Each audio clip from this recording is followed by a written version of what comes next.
বন্ধু, হরে কৃষ্ণ মহামন্ত্র এটা তো আমরা সবাই জানি, কিন্তু এই মন্ত্রের আসল মানে কি আমরা জানি? হরা আসলে রাধারানীর একটি নাম।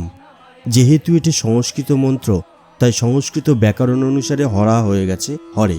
আর এই মন্ত্রে কৃষ্ণ যে কে এটা আমরা সবাই জানি।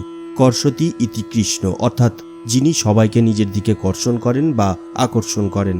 আর শেষের দুটি লাইনে যে রাম বলা হয়, সেটা আমরা সবাই ভাবি যে ইনি হলেন ত্রেতা যুগের ভগবান পুরুষোত্তম শ্রীরাম, কিন্তু এটা একেবারেই ঠিক না। এখানে রাম বলতে বলা হয়েছে যিনি সব জায়গায় রমণ করে বেড়ান, অর্থাৎ যিনি সব জায়গায় আছেন। আসলে ইনিও শ্রীকৃষ্ণ।